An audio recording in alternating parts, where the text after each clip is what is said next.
Good people, what's up? What's good? It's your boy Caleb Smith, and you guys are watching your favorite podcast, Connecting the Dots. Before we get started, Kimmy Coco, she's not here. Prayers out for Kim right now for everything that she's going through. We're praying for you. And today, to my left, we got a special guest, the man himself, the business bully, Dave Anderson. How you doing Caleb, today, I'm boss? good, brother. How are you? Good, man. And thank you so much, man, for coming through. We appreciate you coming down to Atlanta, talking to us, chopping it up. I have not been in Atlanta since I left Atlanta 10 years ago. 10 years? 10 years. So how does it feel to be back? It feels good. I like Atlanta. Thank you. It's a wonderful place, man. Hey, we've been following you for a while, seeing all the stuff that you've been doing. I'm sorry.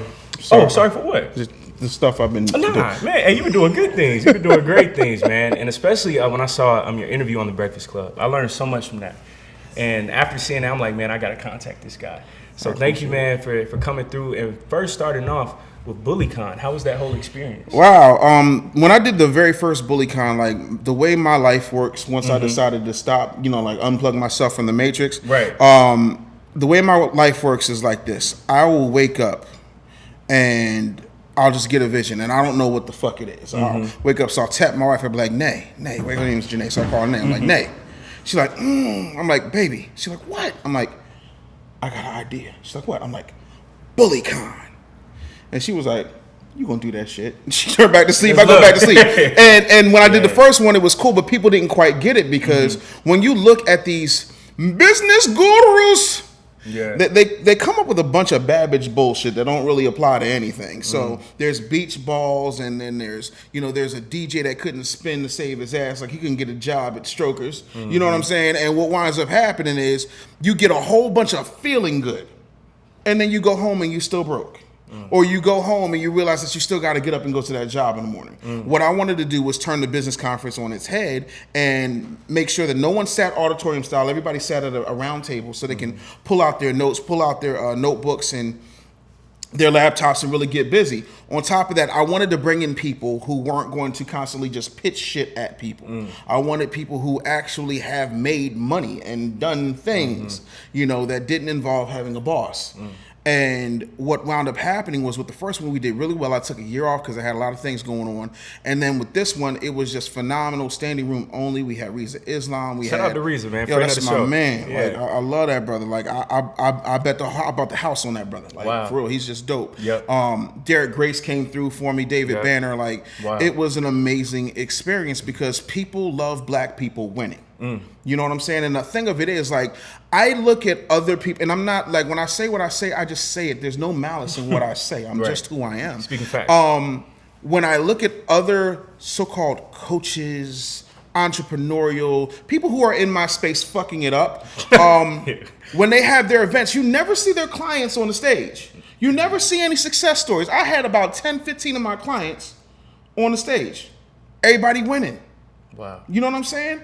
And that's not saying that I'm better than somebody. That's saying that I got a different process, and the process is called winning. Yeah. You know what I'm saying? Yeah. Like, and we need to get off of this shit as black people, whereas though we feel like we gotta, I did okay, and everything was all right. No, fuck that shit. No, we murdering this shit, and that's what it's about. Because guess what? When you look at the Jewish community, they tell you every single chance they get that they murder this shit. Yeah. The Jewish community right now is the illest to me when it comes to just acumen, because they don't have the talent. Nah, they just manage the shit and they control it. Yeah, you're right. You know what I'm saying? They took, and enslaved people took their inheritance and they went off to a piece of fucking land that nobody wanted, and they created a few things. They created delis, they created diamonds, and then they created movies.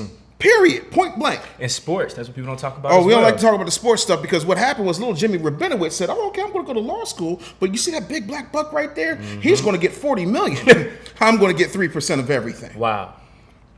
And that's what we need to do more of. We need to really start talking about what it looks like in order to make it happen. So BullyCon was a tremendous success. We're talking to some different people about where we're going to have it next year because when you start doing things, then corporations want to come and get involved. Even though when I was in the Matrix, they didn't want to get involved with me, but you know how that go. Right. And speaking about being in the Matrix, before we even started filming, I'm like, damn, like we need to pull out the camera right now. When you were talking about us being comfortable sometimes being in corporate America, but realizing that we aren't really as comfortable as what we think about, or that we think that we are. So if you could you just expound upon that just a little bit? Okay, let's talk about, see, in order to do this, I got to talk about your mama a little bit. Okay. All right. So what mama did, mama came up in the 70s and the 80s and the early 90s, and she was taught with the indoctrination that was taught to her by her parents. You know, you get up, you go to school, you graduate the best you can, get a scholarship, or most likely go get a bunch of student loans, and then you go out and you get the magical good job, right? So you're getting the good job so that you can have a life. But the truth of the matter is, you go to school to get the good job, and then you get the good job so you can pay off school, but school does not pay off for you. That's a fact. Yeah. You know, according to the 2010 census, and they only do the census every 10 years, numbnuts, because there's going to be a troll that's going to try me. So every 10 years they do the census. And so what winds up happening is they ask not only how many people live in the house, but what people do. And then they compile those things and they cross-reference them. So if you look at people who have an MBA, right? Right. Over 300,000 Americans who have an MBA, you know what their top profession is? What's that? Bartending. MBA. MBA, Masters of Business Administration. I have a lot of friends who are bartenders, actually. So basically what you could have done is just saved yourself an ass ton of time, and right after you took off that cap and gown from high school, you could have just went and learned a Red Snapper, Kamikaze, Long Island, Iced Tea, and just kept it pushing for $6K, and then made some money instead of doing something that's not going to guarantee you a job. Right. If education was the answer, and let me paraphrase this really quickly. If education was the answer, outside of doctors, lawyers, architects, speech pathologists, if education was the answer and education was the end all be all, why does it never guarantee employment? And why is it that people who go to MIT, Harvard, Yale, Temple, Drexel, Morehouse, Stanford, Brown, lose on a game show called Are You Smarter Than a Fifth Grader, hosted by John Cena? Wow. Until somebody can answer that question, I have nothing else to say regarding the education system. Because it's not real education. It's not education, it's indoctrination. That's a fact. It's how good can you stand in this line?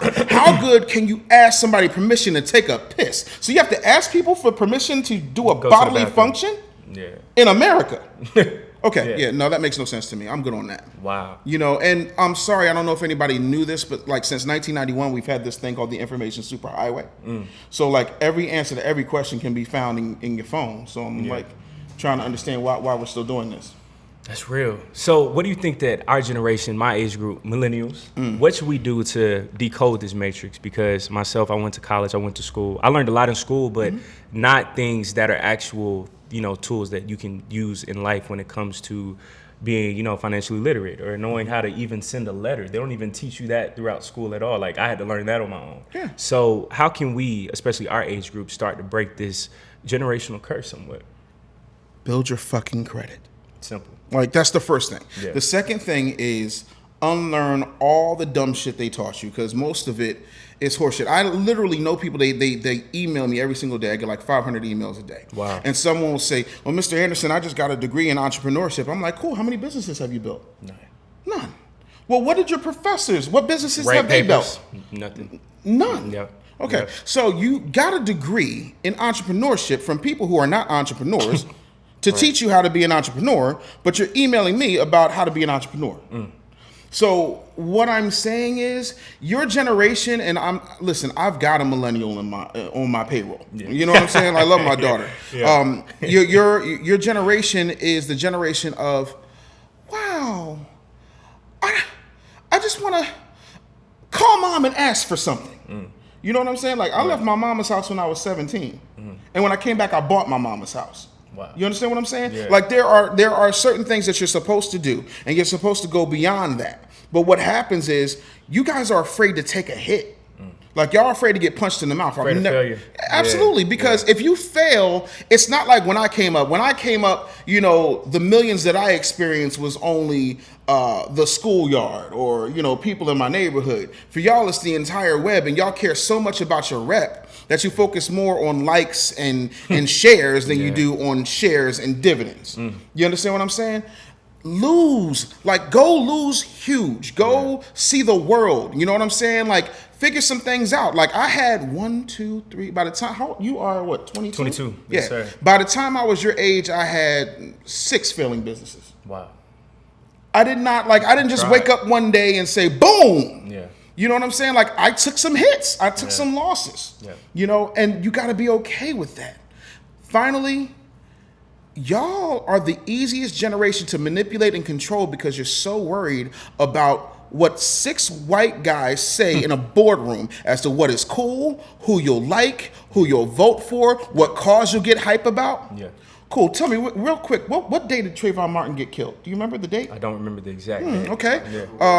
It was February. It was like what, 2011, 2012? 2011? I think it was 2011. And the trial was in 2012. 2012. Yeah. So it's All-Star like, game. Right. That's but, when it but was. the thing of it is, right, Yep. every February you're going to get a Trayvon swell and then nothing. You see what I'm saying? Every year you hear a little bit about Mike Brown. Every year you hear a little bit about Jordan Davis. Every Around year, August, they bring it up about Mike Brown. You know what I'm saying? So you guys protest with emojis. You guys protest with your thumbs. You protest with avatars. Yeah. You know what I'm saying? Now, I'm not a fan of singing and marching because that didn't work for my parents and it didn't work for my parents' parents. Yeah. I'm a fan of the one thing that people understand. And what's that? Loss of revenue or loss of life. Comes down to the money or to the action. That's it. Yep. Point blank and period. The rest of that means absolutely nothing. Right. Shout out to the Eagles. Huh? Shout out to the Eagles. Take that, Gary V. Yes, Gary V talked a lot of shit, so like the Eagles are just smashing his team. So. Right. And that's another thing. To Gary V. Like, y'all are the weakest fucking protesters. How you protest Gucci for 3 days? And then start wearing it again. And then start wearing it again. The reason that I don't really get on board with millennial protests is because they don't last. You know what I'm saying? I've had sandwiches last longer than some of y'all protests. I mean, the Quick Trip protest. Did I you got hear a about question, that? though. I got a question. Yeah, go ahead. Because it's not just millennials protesting. Oh no, That's it's not. I'm going there too. He was asking me Kim's specifically generation. about- That's what I'm saying. I think that's the thing too. Like even we used to have this debate with hip hop. It's always, and I'm not saying that you're bashing the millennials, but it's always the older generation bashing the younger generation because of course it's gonna be easier for the young. It's supposed to be easier for the generation after. Like y'all supposed to pave the way and make it easier. But what are you doing with it? What you mean? What here's the thing. I'm not bashing anybody. I mean, not necessarily bashing, but No, I'm stating facts. And the thing of it is, your generation does not like critique. You can't take it because your egos are fragile. Dang. Yeah, we started to get emotional. Like, you were the first generation to grow up with participation trophies. The difference between my generation and your generation, and these are facts, was I used to love baseball as a kid, right? Baseball I was tried dope. out for the Belfield Recreation Center team. You still remember the name? Yes, I do. And I made the team. Yeah. Here's the ill shit. And here's where y'all get fucked up. I was third string right field. Ask me why I was third string right Why were you field. third Because I string? sucked donkey dick at baseball. That's You why, weren't good Caleb. enough. I wasn't good enough. But That's you know real. what? The 13 kids who didn't make the fucking team were sitting there watching me third string right field in my brand new uniform. Wow. I earned my spot on that team. Y'all got participation trophies for wiping your ass. Y'all have graduation ceremonies for fucking kindergarten. What did you do? Yeah, Sleep and break graham crackers? Yeah. But this is the foundation upon which your starts. mentality is built. And that is my generation's fault. Yeah. Your fault. I appreciate you saying that. No, I mean, I'm going to I'm say saying, Yeah, like, It's like we didn't. Start no, y'all Yeah, we were just didn't born. walk into this. Y'all were born into this world. Right, Now here's the right. fucked shit. Because our parents only knew 2 things to keep us safe: get in the house after the street light, and I'm gonna beat your ass if you step out of line. We didn't want y'all to have that trauma. Latchkey kids, pretty much. So Right, we created a different type of trauma. Yeah. We gave y'all, instead of ass whippings, we gave y'all timeout, participation trophies, and gilded cages. Yeah. So that now you think that you have an inflated sense of what your actual skills are because you've never had your jaw tested. So when you get out in the world and someone tells you no, it's like, why are you bashing me? Why are you tearing me down? Oh Lord, I can't function. Yeah. That has to stop. It absolutely has to stop. You know, and my whole thing is, instead of protesting, listen, I only have one means of protest. It's the check. I don't care about anything else. For real, what party do Korean Americans usually go with? I'm glad that you said that, man. Nobody knows. Chinese Americans. Nobody knows. Okay. Jewish people. Japanese Americans. Nobody knows. Jewish people. Nobody knows. Okay, cool. Italians. Nobody knows. You want to know Yeah. why? Because all those communities are self-contained and self-sufficient. And it doesn't depend on politics. It does not depend on politics. You will Right. never get, if the system was set up with you as the battery. Why do they give a fuck about the battery's rights when the battery is easily replaced? Wow. That's what I'm saying. Like, y'all got to get beyond this shit. The other problem is, y'all just don't take a risk and say, fuck it. Even if your friends tell you you crazy, y'all won't take a risk. Y'all do too much by committing. Because y'all want the support. Because you're used to hearing, yes, you can do it. You can do it. And sometimes you're not going to get that. What I got was, nigga, you'll never make it. And that drives you. Yeah. And you know where they told me that? High school. You know what's happening in May? My 25th high school reunion. You know what I'm getting? Lifetime Achievement Award. Because I didn't give a fuck about what they said. Wow. You understand? Like, I don't care if you like me. I don't care if you agree with me. I don't care if you feel like I'm bashing you. Show me where I'm wrong. Show me where the numbers say I'm wrong. And that's that. You know what I'm saying? Also, y'all are afraid to disappoint your parents. Y'all spend so much time trying to please them. Let me let you in. Wait, I'm getting something from the newsroom, Bob. They're going to fucking die. And then you'll still have 40 years left on the clock. Is that when you're going to start your life? Like, start your shit now. Yes, sir. They will be okay. Because if they made love to make you, and they took love to raise you, they will learn to get over it in love. And if not, fuck them. That's the truth. That's powerful. Yeah. Y'all won't ever stand up to your parents. Can we dive deeper into that right there? Because I think our generation, you know, Jay Black, he's a young entrepreneur. And us right now, you know, that we're building like our own platform, own digital newspaper, all that stuff. That happening even 10 years ago would be considered crazy or like not even possible. And I think that there's a disconnect between our generations or our parents because like what you said, they were raised to get a job. So when you see somebody that's creating their own, they're probably like, why are you doing that? So how do we even bridge that gap? Or do you just say, I just got to do what I got to do in the meantime? Let me set you free. It is not your job to mitigate the feelings, the concerns, or the questions of people who are not feeding, fucking, or financing. And if at 22, your parents are feeding you or financing you, you've got a problem. And even if your girl is fucking you and she don't get it, guess what? She's either going to get down or lay down because she'll either reap the benefits, and if she's a real one, she will pick you up while you move on to the next thing. I'll give you an example. I met my wife when I was 17 years old. Wow. Right? Walked up to her, said, listen, I'm going to marry you. She told me I was crazy. 2 kids later. You here. Thank you. So, yeah. I always told her because I came from, and don't get me wrong, I love my mom, I love my brother, I love my daddy, but the rest of my family, they're very fair weather. They're very about appearances. And because they didn't get what I was doing, it was a whole lot of go get a real job and why don't you do this? Or that thing you did with Wendy Williams was cool. Why don't you go back and call Wendy? Like, you don't know what I went through. You don't know my whole situation. But they'll speak on that shit. So you know what I did? I cut them off. Nobody is going to stand between me and my destiny. And anytime you fail, you'll find that each one of those failures puts a tool in your toolbox that's going to help you with whatever your actual purpose is. Wow. But in order to get there, you have to actually fucking fail. And you have to fail sometimes publicly. And sometimes that means you're going to be a little bit broke. But, you know, do you have someone who's going to stand by you no matter what? If the answer is yes, congratulations. If the answer is no, who gives a fuck? Do it anyway. Yes, sir. And that's it. Wow. How do you deal with rejection? And I've seen one of your responses on that. See, that right there. I'm sorry. It's just that, because people, if someone tells them like this isn't going to work or you don't have what it takes, a lot of people, especially my age group, I see it all the time, we would get in our own type of shells or we'll be down. But how do you use that as fuel to actually prove somebody wrong? I don't do this shit to prove people wrong. That's just a byproduct of greatness. Wow. Like, I'm focused on greatness. Like, here's the thing, right? Scientifically speaking, regardless of what spiritual connection you have with whatever you call God or the universe, the sun is made of what? Great question. Carbon. Yeah. See how good that education's doing you? Not in science, journalism. Yeah, that's real. But I mean, you did general take high school. You did take general science in like 9th or 10th grade, right? That's kind of in there. Yeah. So, all right. So, what is a diamond made of?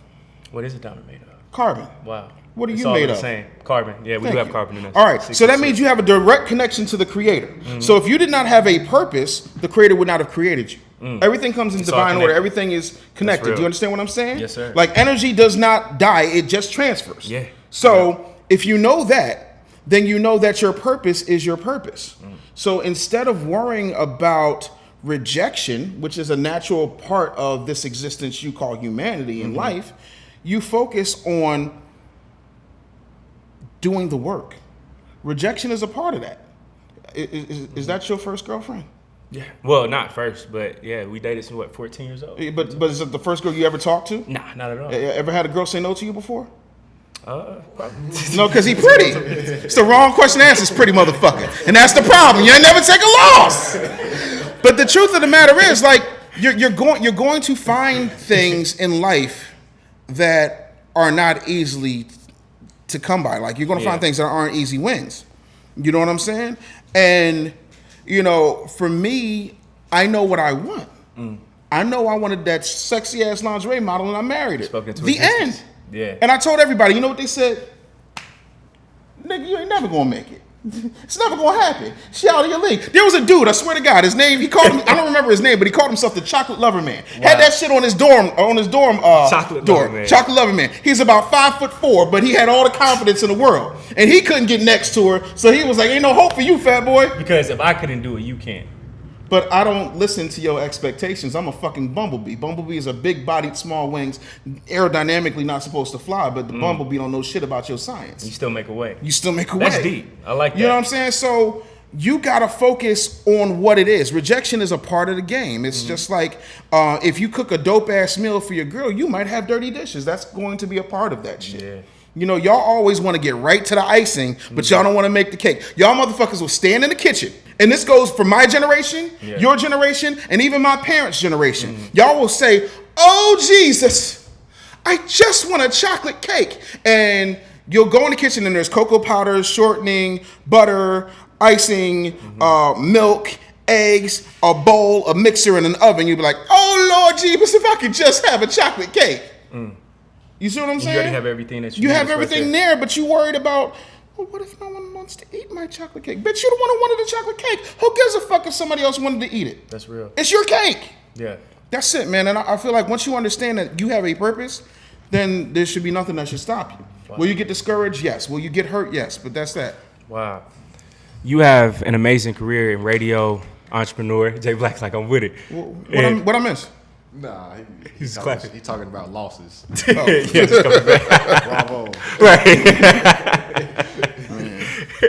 You've come back from so much, man. Like you've accomplished so much in radio. Ricky Smiley, Wendy Williams, Power 99 as well, right? Philly. Yeah. So, from accomplishing all those things, how did you know how to navigate to just eventually say, I'm going to start my own thing? How did all of those even connect to go from being in corporate America or working for somebody to eventually saying, you know what, forget that, I want my own? Here's the thing I need people to understand, right?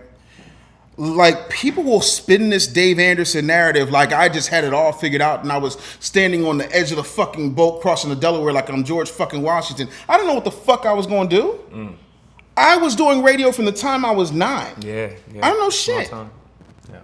I didn't know how to run a board. I learned that. I didn't know how to use splicing tape and the razor blades. And as you can see on my hands, all those cuts, I learned the hard way. Wow. Like, I did not know, but I knew when I saw the numbers. And the numbers said that I was making this company $25,000 a day. And I wasn't even making $50,000 a year. That was some really fucked up math. And I want some of that. But the only way I could get some of that was if I owned my own. And they were never going to promote me to owner. So I had to make a choice. Do I continue to pack a fucking U-Haul? Do I continue to play Please Listen to My Demo until I'm 40? Or do I do something different? And I'm not knocking people who are still in radio. Some of my best friends are in radio. I know that sounds like what racists say, but it's the truth. Like, you know what I'm saying? Like my man Head Crack, he got a syndicated show happening at the top of the year. You know what I'm saying? Like Head Crack is one of my best friends. And when I was homeless, Head Crack gave me money. Wow. He took care of me. That's what friends do. Wow. But people in the industry, you know, who want to abide by the industry, it's like a soap opera. So when you're written off the soap opera, people act like you don't exist. No one talks about you. You don't exist anymore. You know how they said they was going to pull Spider-Man out the MCU? And couldn't nobody talk to him? Bitch, I was about to be Spider-Man. Wow. You dig? Yeah. So, you know, I had to figure out, A, how to stop being homeless. B, how to get over my depression. C, what I'm going to do, because I made too much money for unemployment. My savings ran out. I got one of my cars repoed. I lost my house. There was a lot I had to overcome. And I did not have time to say, oh, what is everyone going to think of me? Right. You know what I'm saying? So what I did was I kept moving. I had a TV deal.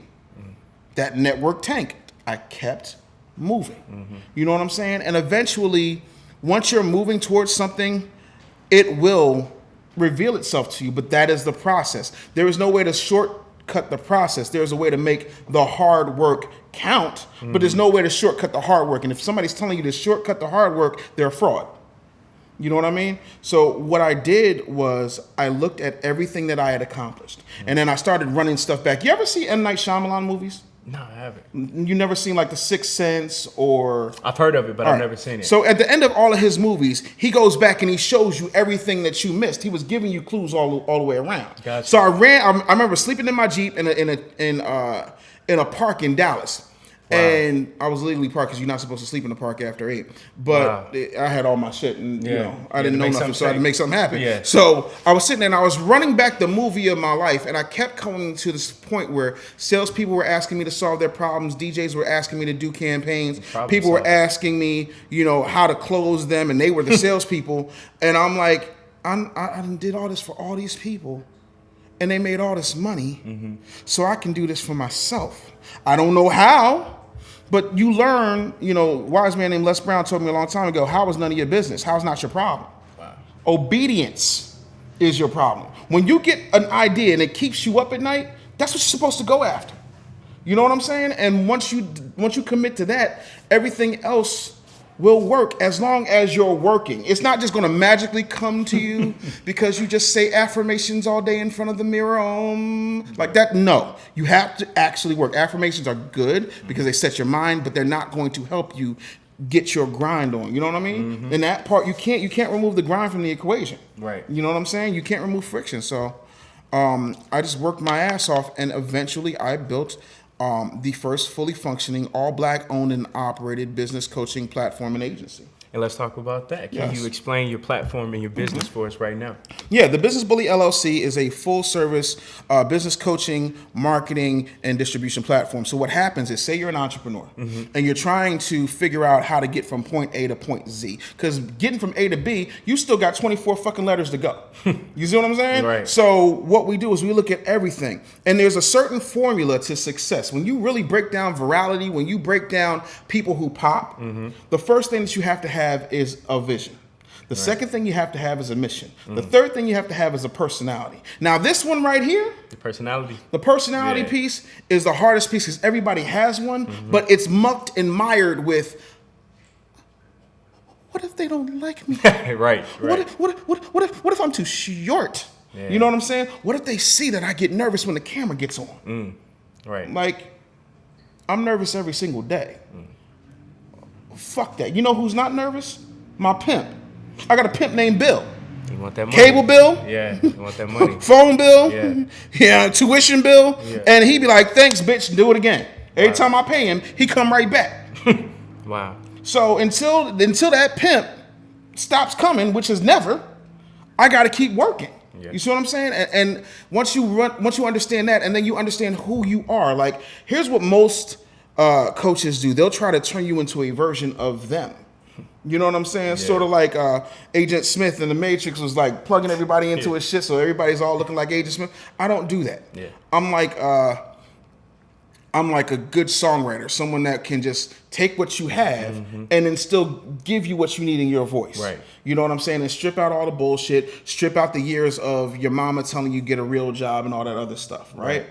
And what we do is we start working on media training, we start working on speaking, we start working on your book. The reason the book is important is because the book gives you instant credibility because it makes you an instant expert in whatever your subject matter Author in your title now, all that stuff. Yeah, all that's smart. Stuff. That's smart. You know what I'm saying? And then you understand this part.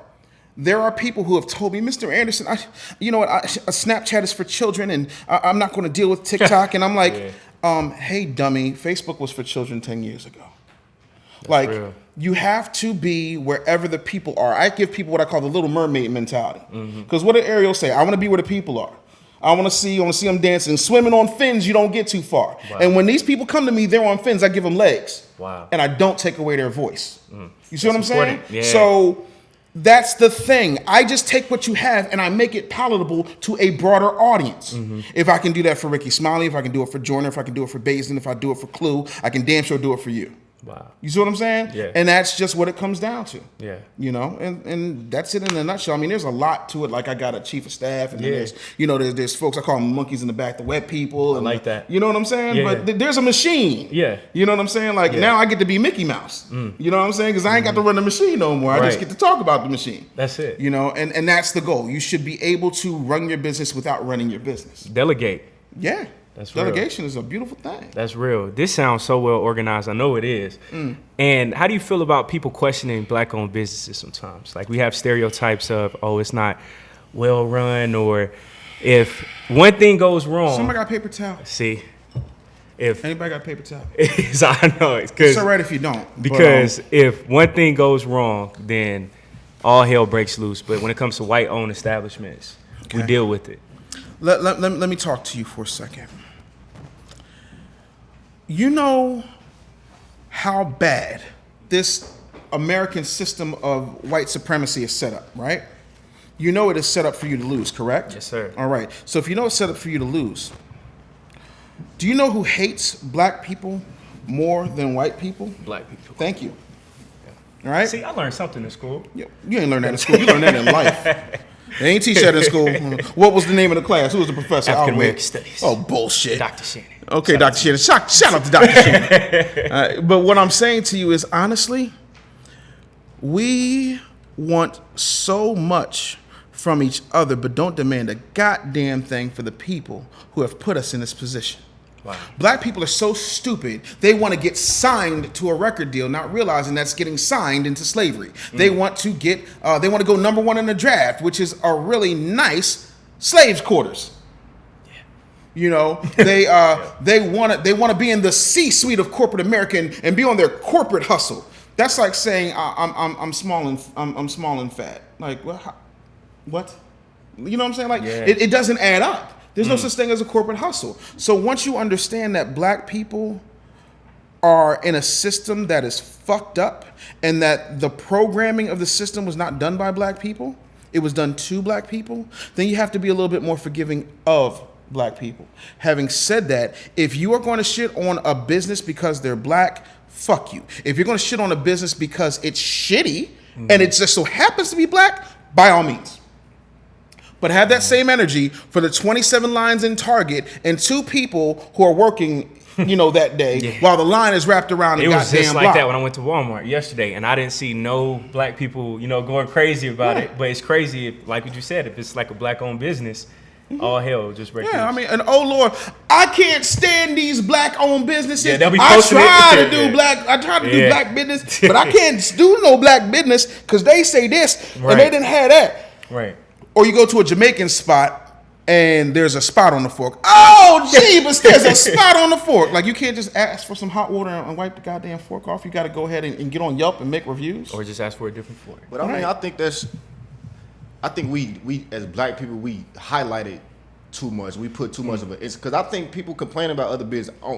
All the time I see people complaining about, what is it, AT&T that's terrible?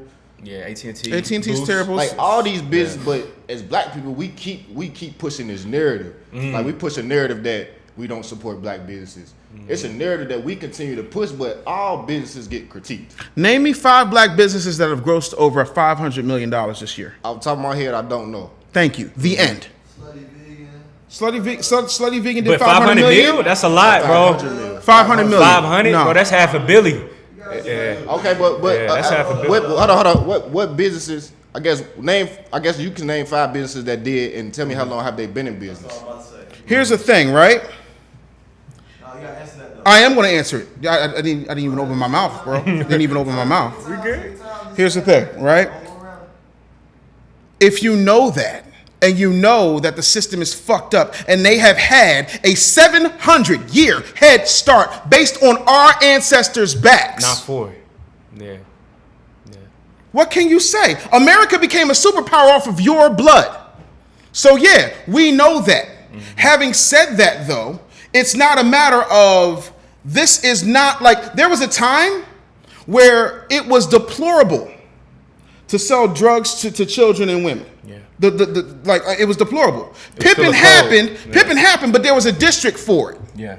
You see what I'm saying? There were all these things that happened in our community that were still negative, but we spoke to each other differently. We handled our business differently. And when one person got on or figured it out or made a way through, they taught other people.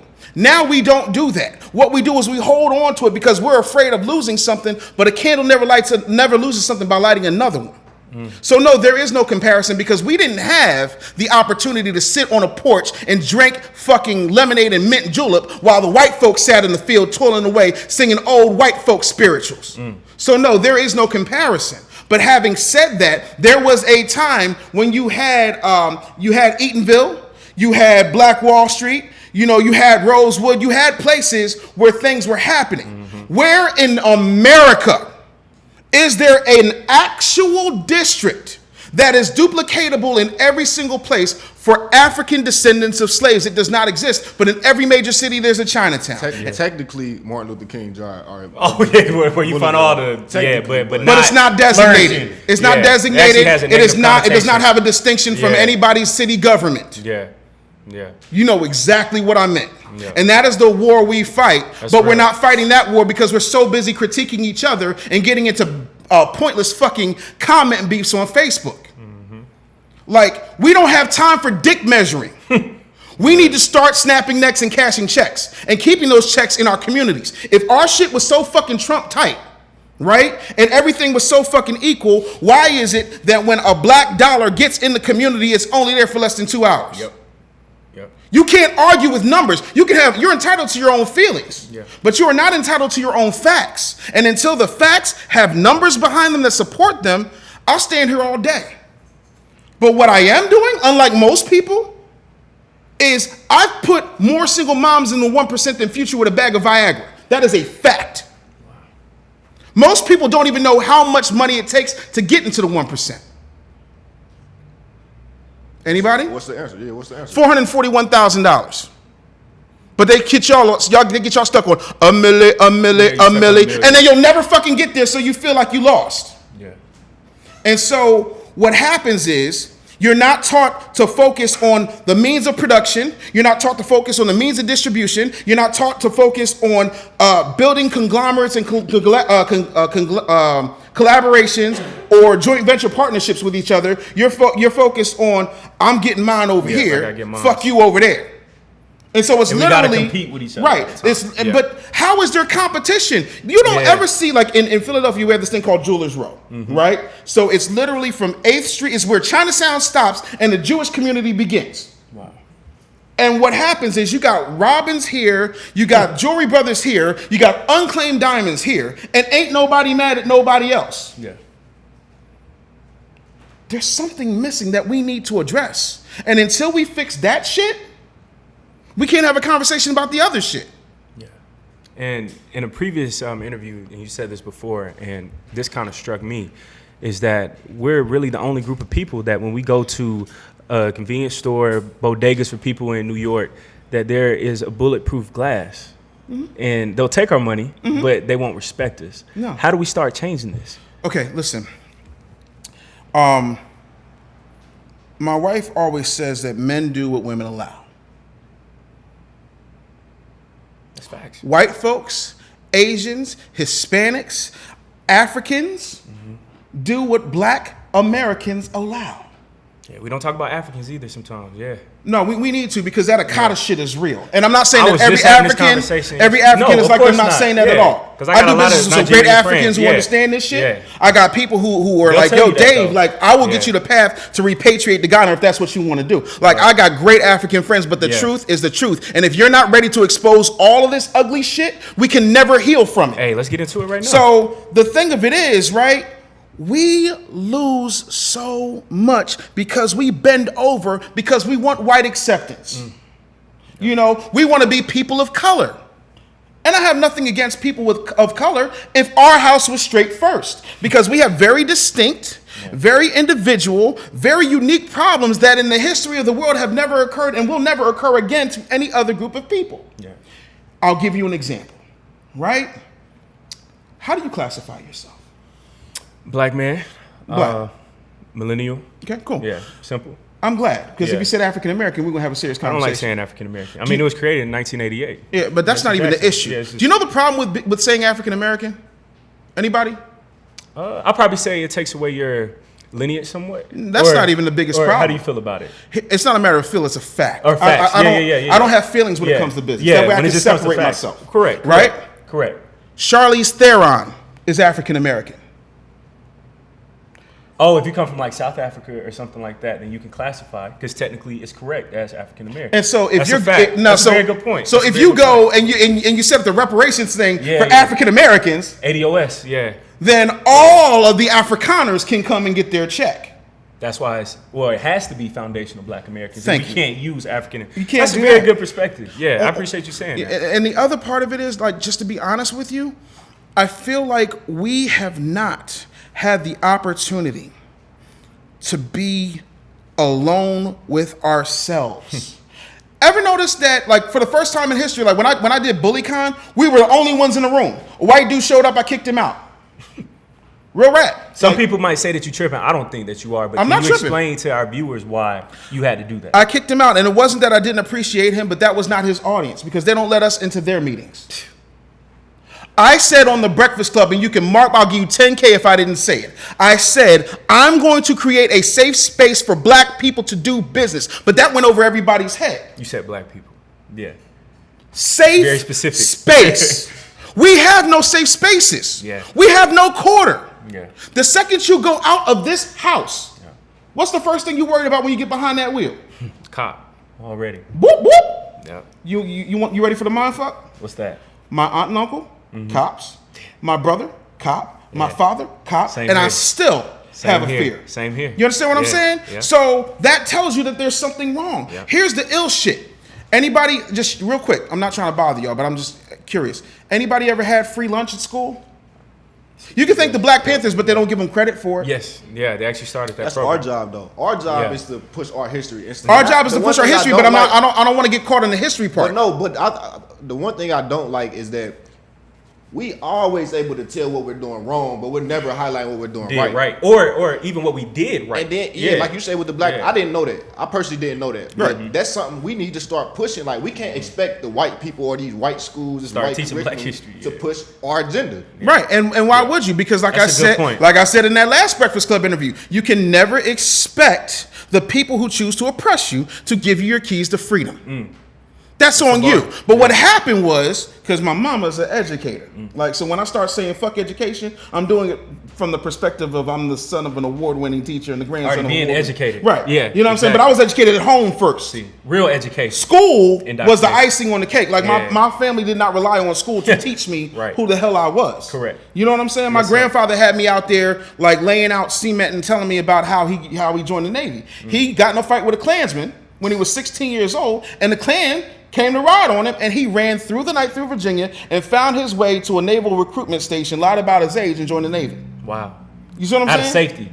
For safety. Just for fear of his amazing. life. Yes, sir. You know what I'm saying? Amazing. And it's like, we don't talk about that part. And here's what we do right. We're the most creative people. We're the most copied people. The number one export in America is Black talent. Yep. From running with a football, to playing with a basketball, to making songs, to writing. We have the best fucking... Look, the number one shows on fucking any paid cable station. I mean, we're looking at CBS right now. Michael Coulter. Yes. You know what I'm saying? It's everything. Like, we're everything. They want us, but they don't want us. At the same time. You see what I'm saying? Yes, sir. And that's why you don't see certain things. For example, instead of, like, if you're going to be an entertainer, fine. I was an entertainer for the majority of my life. Taz, yeah. No problem with it. Yeah. Here's the difference, though. There was a point where I stopped being an employee and started to be an employee of my own production company. In order to get me, you had to sign my production company, and then my production company would give me a salary. That's right. Wow. And I had to teach that to people. Like, y'all don't even know how to house your money. Y'all are so excited about a damn tax return. Like, let me break this down for you. Poor people, and by poor I mean the middle class. I'm not talking about the downtrodden. Poor people pay taxes. Rich people report them. Yeah, write them off. Yeah. And that's the difference. Yeah. You're not required to pay taxes. You're required to report income. Wow. But we want to start businesses by just getting an Etsy shop or a Shopify, but we never get any bookkeeping. And you said that that's one of the most important things. That's pretty much step one. I remember you saying that. Yeah, don't outsmart the money. Yeah. You got to have somebody to hide the money.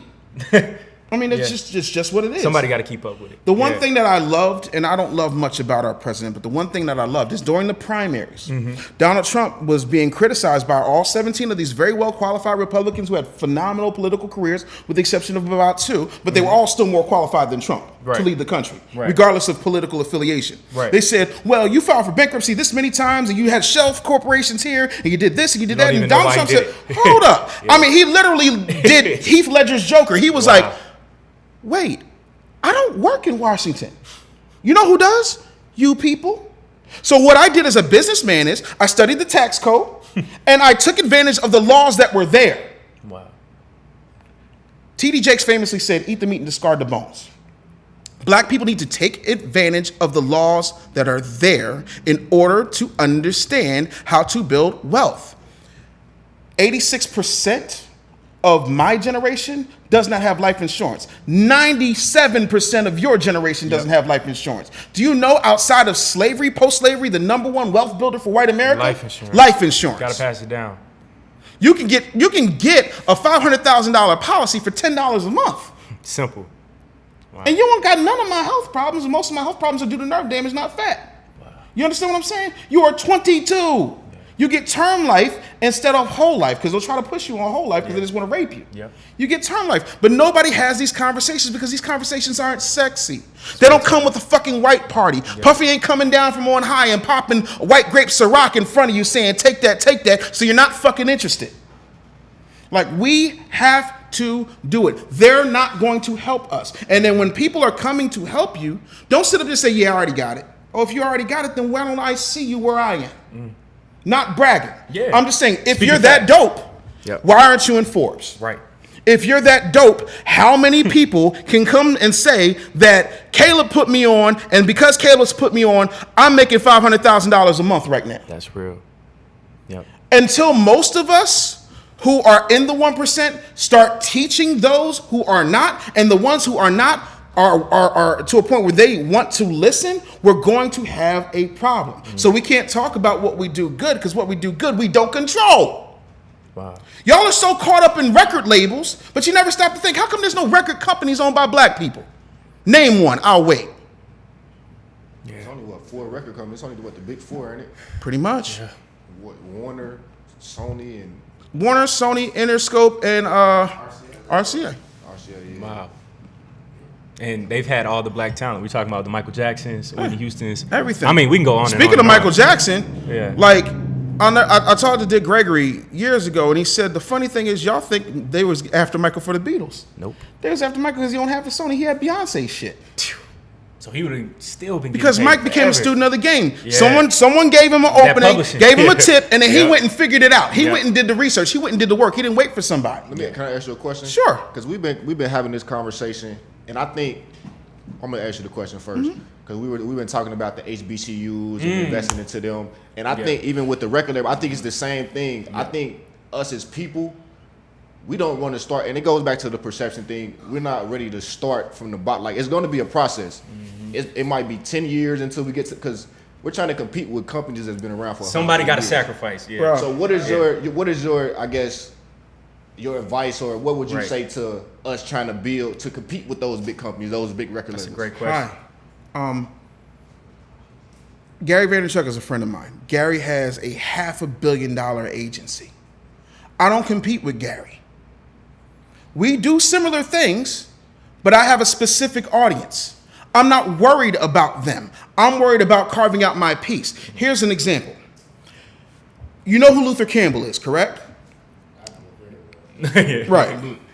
Uncle Luke was one of 2 black people in history to have a record company. The other one was Berry Gordy. Berry Gordy sold out. Yeah. Uncle Luke had the means and distribution of production at all times. Uncle Luke was not a problem because women were shaking their asses on stage. Uncle Luke was a problem because he didn't need the system, and the system didn't fucking like it.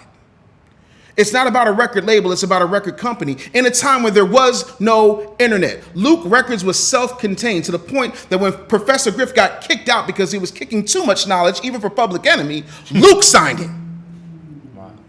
Luke is the shoulders upon which everybody in hip-hop stands, whether they choose to admit it or not.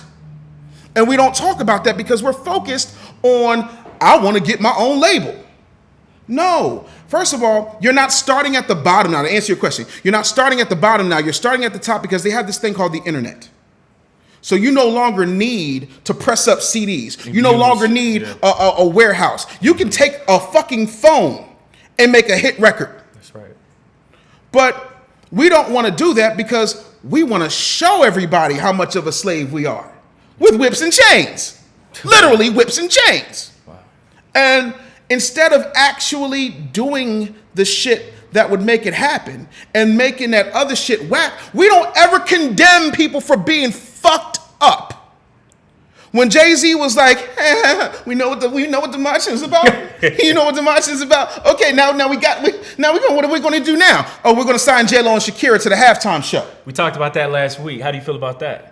I don't. I think it's ridiculous, but I told y'all, and when I said I'm speaking generally because y'all don't know me, but I told y'all that this was going to happen. You know, and so because that happened, like, you got to remember, however you slice it, and I can go all the way back to 96, Jay-Z has always been an employee. He's always been a company man. No diss, he's my favorite rapper, but the truth is the truth. Can I say something? It's your world. I'm just a guest. I'm from Miami. And I know, like you said about Uncle Luke, and I ain't no hate. I really don't like that guy like that. Oh, for real? You don't have to like him. I'm just being real. I really don't really like him. You just don't? And he's friend of family. And my family, my cousin is Disco Rick. Word. His friends or whatever. So I come from that era, and I don't really like them guys because of certain different reasons how they is. Or right. Just Absolutely. being around them is just annoying. It's just annoying as hell to me. Whatever. But with the J-Lo halftime thing. I mean, what's the big deal? She's Spanish. It's a Spanish city. It doesn't matter if she's from Miami or not. I don't really care. And I'm gonna say this: the same artist that he's complaining about, they not doing it for Miami or whatever. Them same artists gonna be at the Super Bowl. Pitbull, Flo Rida, all of them gonna be at the Super Bowl. So what are you complaining about? I'm not. It's just stupid. Don't go at Jay-Z about that. Let me be clear. Still is not enough. He ain't been in that situation enough time for us to cast judgment. Okay. So hold on. Let me break down a few things real quick. Hold on 1 second, Izzy, so you can go in. Let me break this down real quick. First of all, I didn't make Uncle Luke's argument, so I can't answer his argument. I disagree with that argument as well. I'm talking about the man's place in history, which shall not be destroyed, regardless of how you feel about him. Yeah. I don't like Berry Gordy. I think Berry Gordy is a sellout. I think he had something powerful. I don't like Bob Johnson. I think Bob Johnson is a sellout. Yeah. Yeah. But that doesn't change his place in history. And you have to respect people's history, especially when those people are black. Take the emotions out of it. You take emotions out of it. Yeah. Having said that, right? The problem with the he hasn't been in there long enough argument was the same argument people were making about Obama, and we got 8 years of nothing. You can't name one specific thing Obama did for black people. I can't remember what Jay-Z did for football, though. What for sports? What did he do? He signed it. Sports agency. He signed the athletes. But he's already removed himself from that company because it's a conflict of interest. So like that's great and all, but I'm sorry. See, here you go. You said it right there. Rock Nation. Rock Nation is a hybrid of his shit and him being an employee of Live Nation. Yeah. There is no ownership in that.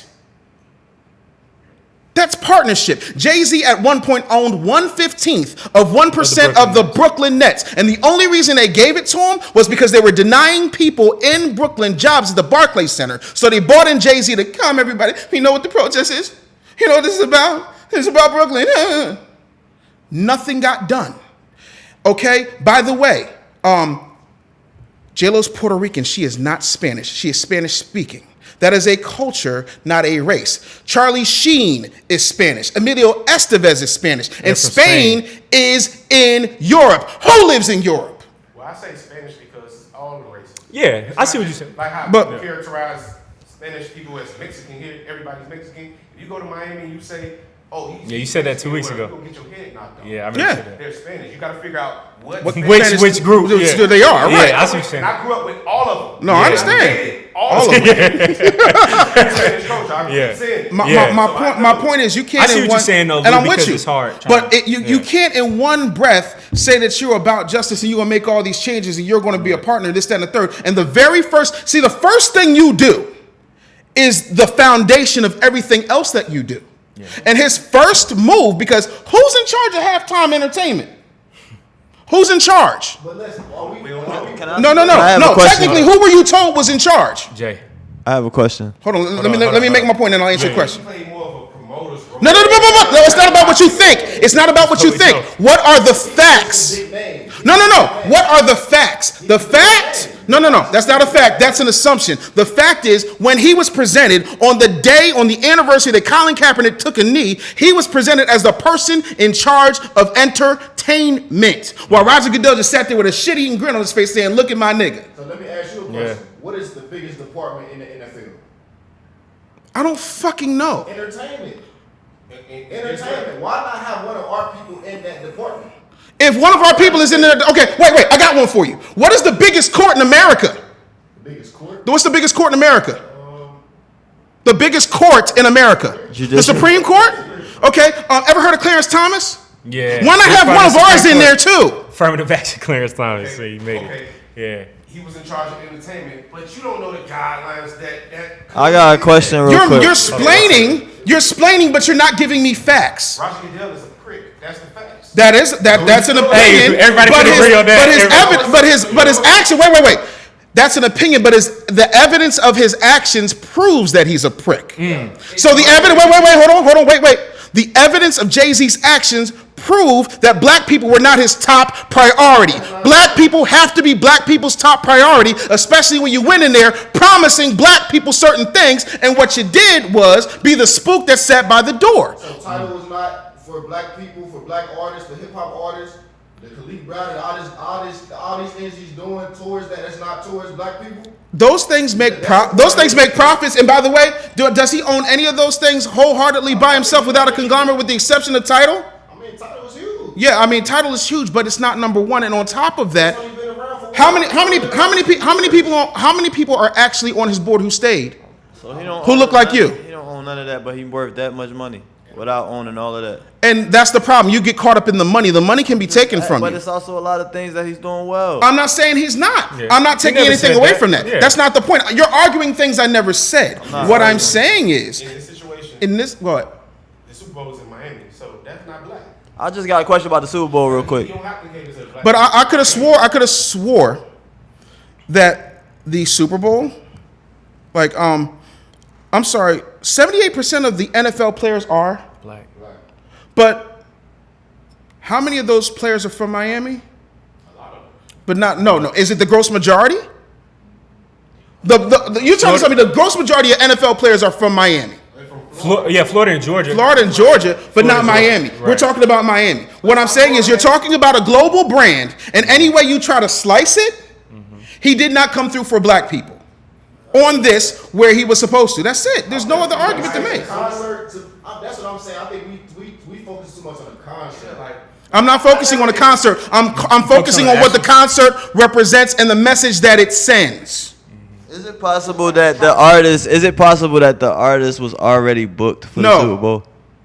No, they wasn't already. Not that. No. Yeah. Again, I don't deal in assumptions, I deal in facts, and I do not open my mouth unless I know what I'm talking about ahead of time, which means that's how I was able to get these jobs when I was working in corporate America, because I was really good at researching.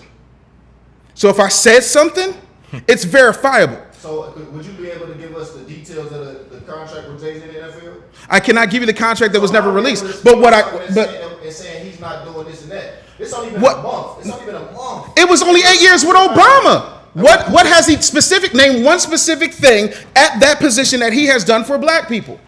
I mean, you could say that Okay, stop. Let's take the Super Bowl off the table. You're right. Let's just pretend you're right. Let's take the Super Bowl off the table. Wait, hold on. Let me get this out. Because I want to answer your question first. Let's take the Super Bowl off the table. Jay-Z's first action as part of this initiative was a fucking t-shirt line. Yeah, it was. He was selling merch. That's what Kim Selling said. merch. Yeah. Fucking merch. Do starving kids need t-shirts? Need fucking t-shirts? No, starving kids need to know how to fucking make money so they don't starve any fucking more. That's not social justice. Yes or no question. Are t-shirts social justice to you? When you think social justice, it depends on what's on the no. But Are listen, t-shirts? this stadium just got built, right? Right. Now we're talking about stadium. It didn't take a month to build that stadium. It took like 2 or 3 years to build that We're stadium. comparing a stadium to a stroke of a pen. I'm talking about the structure of building something. You can't build something. How many $1 million businesses have you built? None. Yeah. How many have I built? I'm not sure. 25. Okay, did it take a month? Some did, yes. Okay, but is because here's the difference. I'm one of the few black people actually get. No. First of all, here's what you don't understand, right? Because a lot of times we don't understand how things work, so we're on the outside looking in. Okay? No, I'm answering your question. So what I'm saying to you is that's not an outlier. When you have a formula, the formula is the formula. That's why a Big Mac in Bankhead tastes like a Big Mac in Nashville, because there is a formula. Once you understand what that formula is, it is duplicatable. Can anybody dispute that? No, sir. Okay, then. So when I went out to Silicon Valley and I built apps, you know what I'm saying? I'm the only black person in the room. You know who they cater to in Silicon Valley? They cater to the Indians because there's a lot more of them. And you know what? They give the Indians everything you want. Go to an AMC in Silicon Valley right now. Hold on, let me make this real quick. Go to AMC in Silicon Valley right now. Right next to the popcorn and the nachos, they've got tikka masala, they've got chicken curry, and they have a whole, right next to Avengers and everything else. For them. It's accommodated for them. But you know what they did? They demanded it, and they held the people accountable who they are providing the economy for. Services, yeah. We don't do that because we're so happy to have a spook that sat by the door. And that is the problem. Yeah. Seat at the table argument. Yeah, Lou, you already know you got it, bro. You good.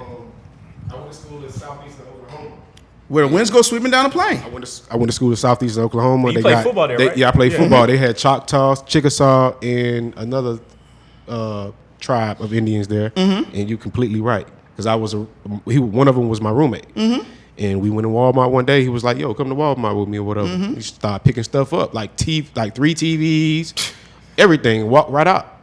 And I was just, they gave him. You were blown away, right? They gave him something and he walked out. He walked out. No rap, no stopping, no nothing. No nothing. You can't even put your hand on a TV in Walmart without somebody looking at you. I was blown away. I was like, what's going on? In America. Black in man with Oklahoma. Bro, I lived in Oklahoma. Walking out. I lived in Oklahoma City, so I know what you're talking about. Just like I lived in Dallas, just like I lived in Houston, just like I lived in San Antonio, just like I lived in Denver. Yeah. You see what I'm saying? So where the natives are, they get what the fuck they get because they ain't taking no shorts. And I don't know if you know this or not, Right. Historically speaking, the reasons that the Native Americans failed as a slave experiment was because they was tomahawking the fuck out of white people. Queen What do?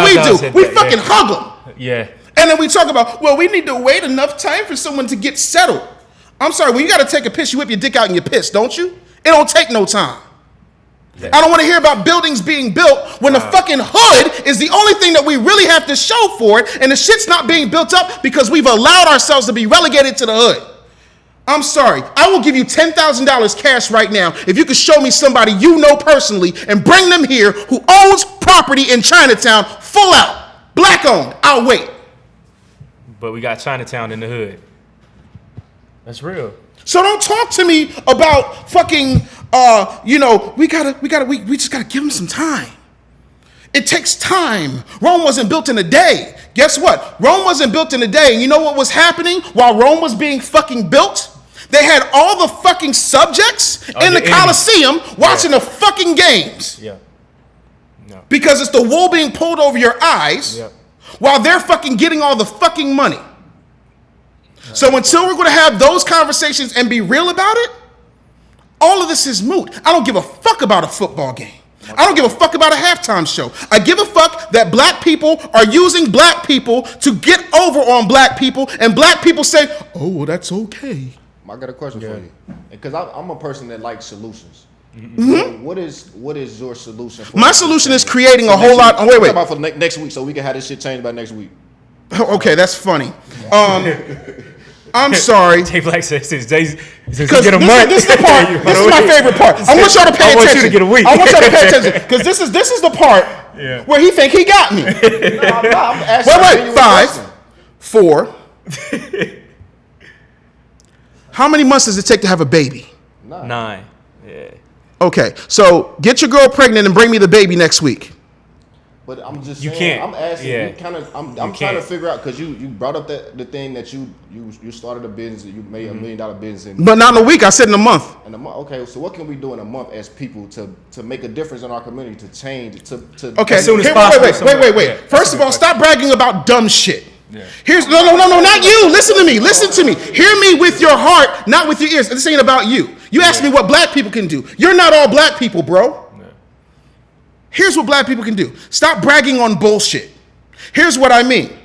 Black people have $1.2 trillion of buying power. That does not count how many bills don't get paid Boy, because Fox said motherfuckers that. are standing Yeah. in line for fucking sneakers. Yeah. Sneakers that are made of cheap Taiwanese leather and fucking sweatshop fucking labor. I don't care how they dress it up. No. Hold on. I don't even. Okay, this phone right here, right? What? Huh? Here's the thing: whether you wait in line for Jordans That's or you not get important, man. it, like I mean, we want to get Yeah. we want to get into semantics. That's fine. If we want to play trees or forests, we can. But the bottom line is, even if they don't wait in line, they get on Nike.com and wait for those fucking sneakers to be released at 10 o'clock on a Saturday. So anyway you slice it, you're supporting something that is not your own and it's cheaply made. The same factory that made Starburys or the same factory that made Air Force Ones, right? Go ahead. Dr. Dan and SI Collectives, black-owned distributors of fashion, because I'm into fashion. I understand. So I be wanting to support the black brother or whatever, but their prices is inflated. Yeah. It's So like me, 600 for a being the shoe. person I Yeah. don't care about all of that. Even if we do come together in a month or whatever, I'm still gonna be me. Right. I like to be fresh and I like to buy, but I like to buy things that's different. I Yeah. don't just Hype Because you beast. have a fucking brain. everybody like that or whatever. You don't like wearing what everybody else is wearing. You like Yeah. something that's different. Right. Yeah. And that's just how I am or whatever. So it ain't really about black and white to me. It's just about what I like. Right. And if I gotta have to pay for somebody that sweat made it, they already made the shit anyway. I'm just buying it for the sweat label that they did. I don't care how it happened, but it happened. It's already produced, and I'm gonna buy this shit if I like. 40 years ago, when I was just a twinkle in my mommy's eye, when I was in my daddy's arms, 40 years ago, black women owned 98% of the black female hair care industry. Black women now own 0.02% of that same industry because someone said, I don't care if it's black or it's white, I just want my bundles. That mentality is step 2 to why we're not getting where we need to be. I'm not knocking you being original. I'm an original motherfucker. You know what I mean? So I went out and I found the best fucking leather I could find. The best leather on the planet is Italian, so I don't have an issue. I do business with everyone because once I get the money, it becomes a black dollar automatically. The difference is I'm not buying the shit, I'm making the shit. You understand what I'm saying? So what I'm saying to you is until we start talking about the fact that we don't own shit and it's bigger than black or white or appearances or Dapper Dan who sits up there, another spook that sat by the door. Oh no, Gucci loves us. They love the black people. Oh Lord, oh my gosh, what's we going to do? What's we going to do? Ooh, look at me. Yeah. And he's tap dancing on Michael Strahan's show in the middle of the afternoon in Times Square when black people still can't get their designs up and out. And he has the means to do that for black people without Gucci's involvement and still does not completely. I got a problem. I graduated. I just went to a Miguel Wilson. He's a black designer. Right. His prices is up. The suits cost. And Right. Yeah, it does. I bet one of my close friends who I be with every day makes clothes, Mike Sims collection. And we are in the process of trying to get him mass production. Okay. So he can, because he makes his own stuff. All he needs is mass produced. You know, and that's the game now, or whatever. But that's the. How to get it But you're putting the cart. With all due respect, with all due respect to that thought process, you're putting the cart before the horse. He doesn't need mass production. He needs massive pre-orders. If he's got massive pre-orders, then he should be able to take those purchase orders and say, here distribution channel in Italy, here distribution channel in Paris, here distribution channel in New York, here are my pre-orders, run my shit. You already locked and loaded. Yeah. I think that was the problem. That's what I was just saying. We're gonna do. I might have didn't state it right, but that's exactly what we're trying to do. Cool. Then it doesn't sound like he has a problem. Wasn't that the method that Big Ball is using? No. If you have pre-orders, you have the money because you now have purchase orders. You could take those purchase orders with the money that you made. If you actually had pre-orders and he's got all these stacks of people wanting his shit and they're buying his shit, they can buy his shit ahead of time. That's how virtual off-white and all them doing.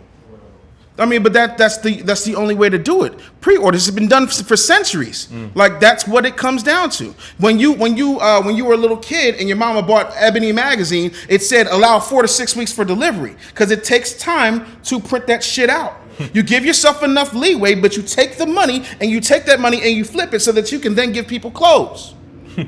Like it's not hard. It's just that we want to get to the ta-da, show off. and instead of actually doing the work. We love to design, but we don't have the means. Why is it we can't just go, to not just a black haberdasher, but a black person that actually produces the cotton, the silk.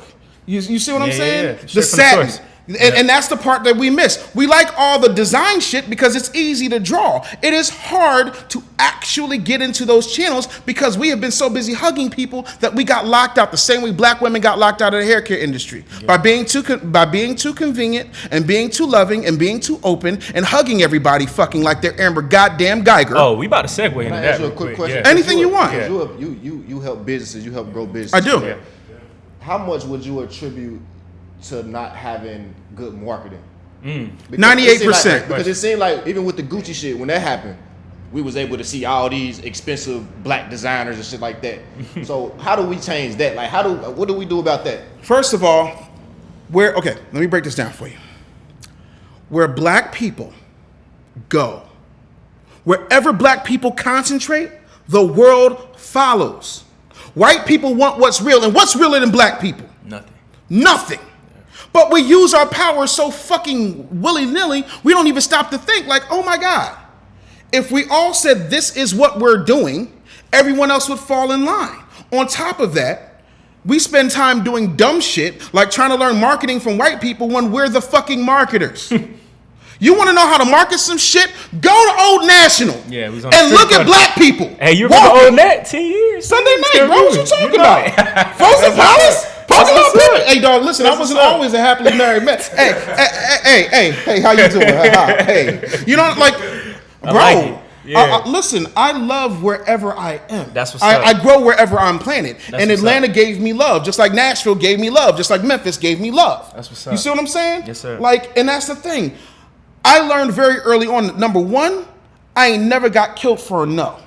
Number two, I will never be scared of my own people. Did you see me with a bodyguard? Nah, when I pulled up, you got out of the car, I'm like, dang, that's Dave. Yeah, that's it. I thought you was going to chilling. No bodyguards, Solo no dolo. nothing. Yeah. Because I'm good wherever I go because I don't disrespect folks. When I go to the West, I make some calls before I go. So you ain't got no worries. Exactly. Right. That's what you're supposed to do. Yeah. You see what I'm saying? Yeah. The other part of that is say what you want about gang culture, but you're not coming into certain cities without paying a fucking tax. You got to check in. Yep. But we don't do that. We don't tax the Koreans for doing our nails. We don't tax the Chinese for giving us food behind a plate glass window. We don't tax the Japanese for their hibachi shit. How many hibachi scholarships you seen in the hood? I'll wait. Yeah. We don't hold the people who live off of our blood accountable for the lifeblood that we give their communities. So if you want to market, go look outside. And then go to these motherfuckers who are taking up your fucking life in almost every single field of human endeavor and start demanding some shit. Instead of going to the government talking about, I'm not going to let nobody turn me around. Right. Like, I'm sick of the Negro spirituals. I want to see y'all tax somebody. Yeah. Because let me tell you something. It took me 31 years to figure out what the hell I do. And how the hell to do it. I'm not giving it to you for $150 goddamn dollars. You want to know why? Because you had no problem going to goddamn college for $15,000 a semester and coming out with a parchment receipt you could wipe your ass with. At Morehouse, $47K a semester. I pay $18,972.63 at Howard every semester for my daughter. Yep. You see what I'm saying? And that was her choice. I didn't want her to go to college. She wanted. And I'm never going to keep my kid from what she wants. That's parenting. That connects back to what we were talking about earlier. Yeah, That's but it. like that hugging shit, that kumbaya, you don't see we no gotta other talk race about do that. Yeah. And that's the problem. We want them so bad. We want their acceptance. We don't want to ruffle no feathers. We don't want to rock no boat. And as a result, we continue to lose. Good job, dumbass. Yeah. Period. Dave, man, you've been going crazy this whole interview. Sorry. No, in a good way. We're about to get into a few topics before you leave, and thank you so much, man, for coming through again. You've already mentioned this multiple times, Amber Geiger, man. Okay. That's a crazy thing. Y'all can catch all of our content and articles on that at ctdatl.com. Check that out. But seeing her hug or being hugged by his brother and his brother saying, I still love you, I forgive you. Right. And then learning now recently, one of his neighbors, Joshua Brown, Botham Jean's neighbor, Joshua Brown, he was recently murdered. And just seeing, well, before we even get to that, just seeing the fact of her, Amber Geiger's hair being rubbed, or seeing her already start crying and change her hair color to blonde. People didn't pay attention to that. And seeing how all this led up to not us, but them, Botham Jean's family being loving to her, accepting, the judge giving Geiger a Bible, saying, I'm praying for you. Jesus got you. Yeah. Why do we go above and beyond for white people? Why do we forgive them so easily? Because white people told us to. There we go. And what do you think, because now you can go in on this, what do you think the role that religion and not Jesus, because I get it, if you're a Christian, do what you do, but white Jesus and white Christianity, indoctrination has had an effect on us, even right now in 2019? Okay. Most people don't know that I'm a theologian. Okay. All right. Having said that, Jesus was not a Christian. Jesus was a Jew. He was a Hebrew Israelite. Yes, sir, from the tribe of Judah. Okay. Yep. That's one. Number two, Jesus never said practice Christianity. Never mentioned it. The disciples and the people who followed Christ followed something called the way. Yep. I am the way, the truth, and the light. Yeah. You cannot get to the Father but through me. Yes, sir. Okay? Jesus was Yeshua. Yeah, because the J didn't even come in to win. I already know that you Right. know this until the 1600s. 1600s. Yeah. So Yeah. Yeshua wasn't about that, right? Right. That's one. Right. Two, the Bible was given out only to those who were preaching from it. Yeah. That's why black people were not taught to read, because if you had got your hands on that Bible, you'd have read some things like Kill Your Masters. Already in the Old You know, Testament. in all thy getting, get an understanding. Yep. You know, do not hide your light under a bushel, but make it plain. Skin of bronze, hair like wool. Yes, sir. Like, you would have gotten certain things that would have empowered you. Okay? Now, having said that, this ain't about religion. That's the hustle. The hustle is, there's a thing in entertainment called optics. Okay? And everything is entertainment. The news you watch is entertainment. That's why they have a saying called, if it bleeds, it leads. Wow. Because think about it, every time you turn on the news, what is the first thing they say? Hey, I'm Skip Johnson, and this is, Chartel Ortega. So Skip Johnson and Chartel Ortega say, and the big story in Action News is 15 black people got killed today, a rape happened, and then someone else got ground up by a meat grinder.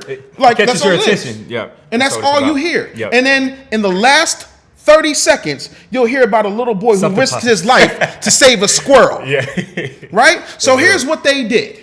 First of all, there are things called jury teams. And a jury team is usually hired by an attorney, and that attorney will get a jury that looks like the jury that the defendant is facing. Okay. And they start looking at different cues. And once you understand what someone will think, read The Measure of a Man. Once you understand what someone will think, you never have to worry about what they will do. So if I know that America loves blonde-haired, blue-eyed white women, and white tears are nothing but radiant gold, and white tears garner sympathy, then I'm going to make sure she cries her little eyes out.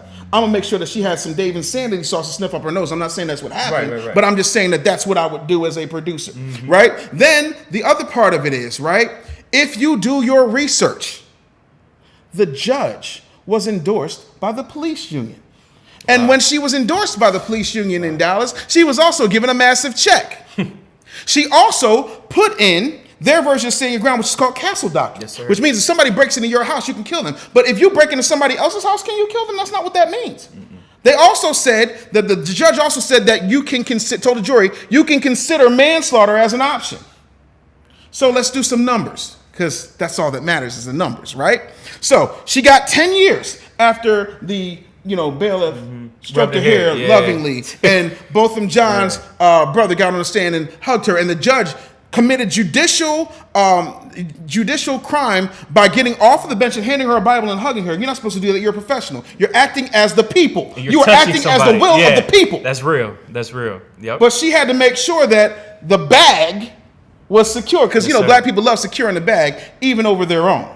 The other part of that is you cannot fault the Johns because the Johns are not, and when I say that, listen to me and hear me out. The Johns are not ADOS. They're not foundational black Americans. They're Haitians. Yeah. And you show me a Haitian that's not in love with white Jesus, I'll show you a miracle. Yeah. No, it's no diss. I'm just saying, in my personal experience with Haitians, they love white Jesus. No. You see what I'm saying? It's not their fault. It's just not their indoctrination. Fault, but it's indoctrination. Yeah. I don't blame the computer for getting a virus. I blame the system for not recognizing the virus when they see it. There you go. Right. And not correcting the virus. Right. And that's the thing. So when you have all of these things as a perfect storm to this woman getting off, she got 10 years. So let's do some math. She'll be eligible for parole in 5. She'll probably get 3 off for good behavior. So if she does 2, 2 years. It's a miracle. Yeah. But here's the other thing that no one's telling you. What's that? They didn't say that, this was happening and it could not be appealed. Another judge could sit up there and totally commute her sentence or toss out the verdict. And she could not do 1 day in jail. But you know what's the most interesting thing? Fuck Amber Geiger. Fuck the bailiff. Fuck the Bible. Fuck the Johns, with all due respect. Let's talk about the fact that when it comes down to this system, none of us stop to think for a minute that we have no power when it comes to the system. Because we don't we do get out the vote. We love getting out the vote, but we don't ever get out our checkbooks. So until such time as we start stroking out some checks, you can't be mad at the people who do stroke out the checks. You got to start lobbying. Yeah. I lobby with a wallet. Yes, sir. You know what I mean? That's it. I lobby with a wallet. I'm not standing on Capitol Hill. I'm not doing any of that. I'm literally saying, okay, Mr. City Councilman, here is your campaign donation. So now you got to come through for me. That's it. Yeah. It's a different conversation when you cut checks. So do you think voting is still effective, or do you think it's just part of the solution but not the wholehearted solution? Okay. I'm going to ask you a question in order to answer your question. You can switch roles. If no one yeah. went to vote in the presidential election, would they still have a president? Of course. Why? But nobody went out to vote. How's that possible? Oh, wait, there's an electoral college. Right. Cool. That's why. And they have super delegates. Yeah. And those people are required to vote for whomever. Yep. So asking me that is asking me, like, do I care who WWE champion is? Nope. Doesn't affect you. Doesn't affect me. I mean, I enjoy the show, but it's a show. Jay Black even always says that. This episode, it's all entertainment. What President 45? This season 45 of whatever the presidential office. Right. And until y'all start talking some real shit, like, this is what's going to continue to happen. Yeah. What did Jay-Z say? We can talk, but money talks. So talk more bucks. H to the Izzo. That's it. We don't like to talk about money because then when we start talking about numbers, people get butthurt because they don't. Oh, it's too expensive, and I don't think that I can do. I went out and I voted. Oh Lord Jesus, I voted. Y'all voted for Obama, and y'all sang and y'all cried your little tears and have nothing to show for it. Like, at what point are you going to get sick of being punched in the face? Do you know more people were killed under the Obama administration than there were under the Trump administration? White supremacist groups as well. Yeah. Do you know that on his inauguration day, more guns were bought in that day than in any other day in American history? They were getting ready. But yet and still, y'all are running around here, you dumb Negroes are running around here talking about gun control. We need gun control. Do you honestly think they're going to take away white people's guns? Not happening. How many times do you take your family to the range? How many guns do you own? When do you practice your Second Amendment rights? Right. That's what I'm saying. We get caught up in the dumb shit, but we don't look at the system and how the system is fucking us, and we're opening our cheeks, giving them the goddamn KY jelly and saying, please, sir, can I have another? Wow. Like, that's the problem. And we do that because we're a bunch of Mario whiners. We don't want to know. That's it. That's real. Last topic, man. Sure. You killed this whole entire interview. Sorry. No, in a good way. WNBA recently, some of the female athletes are not getting the same accommodations as the NBA athletes. Of course not. Recently, the Indiana Fever, they had to take a charter bus, the same day that the Indiana Pacers, the NBA team, took a private jet, playing spades on the PJ, chilling, laid out, and the girls are sleeping on each other on the coach bus. So when they arrived to the game, they had to play, I think, in less than 2 or 3 hours. So they had poor playing conditions. And then we have the Sparks GM calling people niggas during the press conference. What color is the Sparks GM, by the way? She's black. Okay. So with all that being said, speaking about economics and the WNBA, and I think people that we forget about this because we focus on male-dominated sports, but we dominate the WNBA as well. How can we start changing the economics of this and having them, because I know, of course, they can't have the same contracts, accommodations, because they don't make nearly the same amount, what's up, Odell, as NBA players. So how can we accommodate that right now? Okay, here's the thing, right? How can I make the butt fucking a little bit more comfortable, Caleb? So that's just all what it comes down to? No, it's not what it comes down to, but I'm making a bigger point. Yeah. Right? My wife, my mother-in-law, and my best friend. My best friend is my wife's twin sister. Okay? We got in this very heated discussion where I came with facts. And the discussion was about the U.S. women's soccer team not being paid what the men are being paid. Yeah, I forgot about that. And I said, okay, cool. I'm going to ask you a real question so I can shut this down and get back to my goddamn football. How many soccer games have you been to? Wow. None. How many jerseys do you buy? None. Especially of the female soccer players. That's all I'm talking about. And we don't even know which teams that these female soccers play for. Right. All we know is Team USA. Here's what I know, because I don't get emotional about marketing. I don't get emotional about money. I don't get emotional about math. But here's what I know. 95% of all products in America are marketed to whom? Black people. Or is it women? White women. Women. Middle-class white women. Women, regardless of race. Women. Yeah. Now, having said that, women have allowed the WNBA to languish because they don't support the WNBA because they're too busy trying to watch Basketball Wives. Love and hip hop. Yeah. All this dumb shit. They like knowing who the basketball players are just in case their man fucks up, so that they can get themselves in line and still while they got some life years in them. And I'm being general and I'm joking tongue in cheek, but I'm telling you the game. Just facts. Right? So what winds up happening is when you don't support something, you can't bitch about it. Y'all allowed Lisa Leslie to be told that she could not dunk, and she's arguably one of the greatest top 5 basketball players, male or female or non-binary, to have ever lived. Cheryl Miller, she doesn't get her credit as well. Cheryl Miller don't get credit. Doesn't get credit. Dawn Staley doesn't get credit. Yeah. Cheryl Swoops doesn't get credit as well. Yeah, that's another one. But yet and still, you want to talk to me about the fact that your sisters are on a bus that you put them on. Yeah. Then you have the unmitigated gall to say, well, the men were on the PJ playing spades, and that's not fair. But you know who the men are. Name me the starting 5 for the Indiana. What's the name of the team? Indiana Pacers. Really. No. Fever.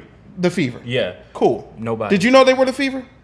I rest my case. I'm sorry. Isn't she a black woman? She is. Okay, then. Yeah. When you do not understand what the fuck is happening, you don't get the right to bitch. When you don't show up for your own sisters, I don't want to hear shit from you. Because you are the biggest problem. Because men do what women allow. If women said we're not going to no fucking games. And so y'all support ours, yeah.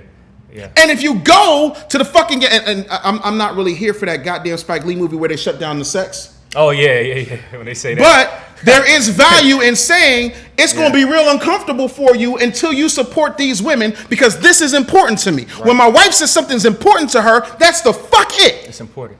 That doesn't make me less of a man. It makes me more of a man because my wife is the reason that my black ass could get down here to see you. Do you understand what I'm saying to you? She's the top priority. She's the top priority. She's the mother of my children. Yes, sir. She is the foundation of our world. The first fucking human remains they found was a black woman in Africa. Yep. That means, in case you haven't picked up what I'm saying, we come from a woman. We come from a woman, making de facto the black woman is God. Yeah. So if the black woman is God, why are gods treating themselves as less than to the things that they birthed?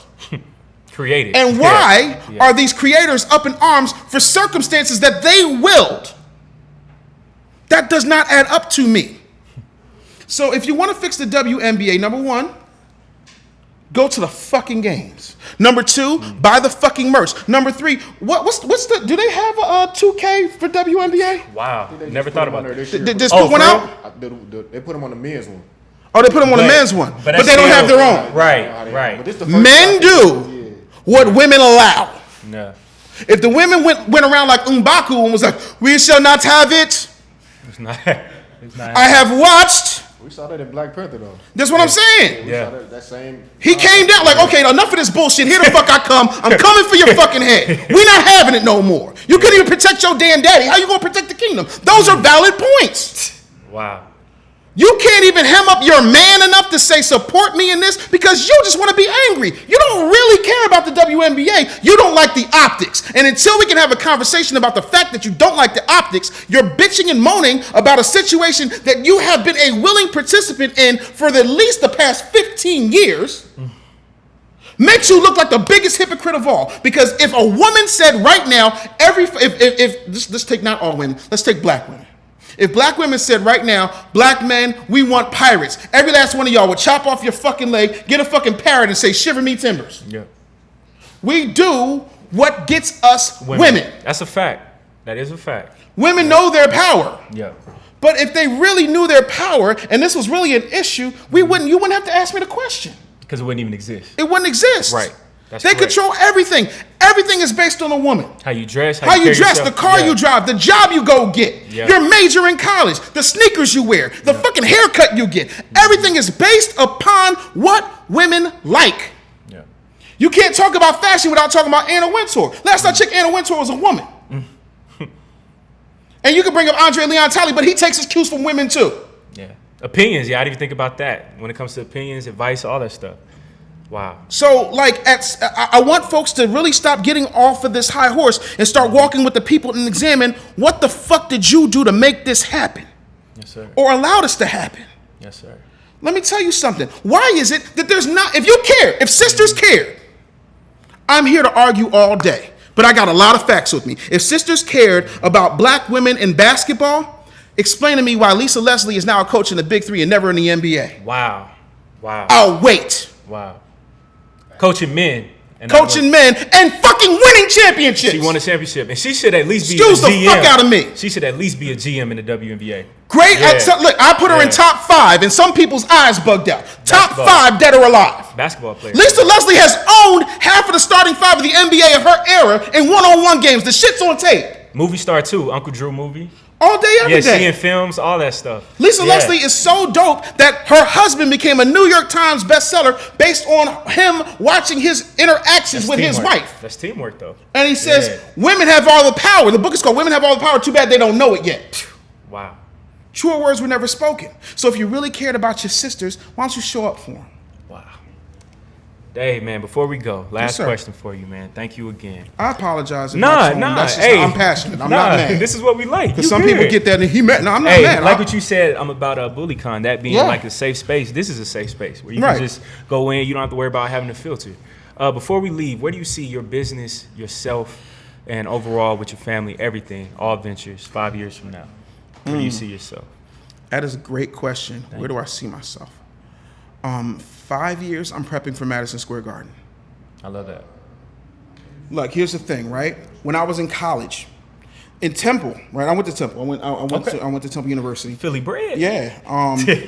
There's this dorm, and it's 2 towers, and they're connected, right, through the first floor, and that's where the mailboxes are. Okay. And then there's a couch there, and I'm sitting around, and we're all talking about our dreams, our goals, our visions. And I was like, I'm going to build businesses. I'm going to speak to millions of people. I'm going to write like 16 to 20 books or some shit. Right. And then when it's all said and done, before I'm 50, I'm going to headline Madison Square Garden. And you would have thought Kevin Hart, Michael Jackson, Eddie Murphy, and Chris Rock were sitting up there making fun of each other. And by the way, Michael Jackson had a lot of jokes. That was not a flip. That was not a slip. Michael Jackson had jokes. They fell the fuck out and said, nigga, you'll never make it. Right. And, well, everything that I put on that list except for MSG is lining up. Has happened. Yeah. So you can either get down or you will lay down or you will talk about it when it happens. Mm-hmm. But I am going to be the first non-comedian, non-singer. I am going to be the first black male business coach to headline Madison Square Garden. And it's going to be a safe space for everyone because I will have helped enough people where everyone can come in. Yes, sir. You understand what I'm saying? Yes, like sir. that's my goal, because that's what I feel I was here to do.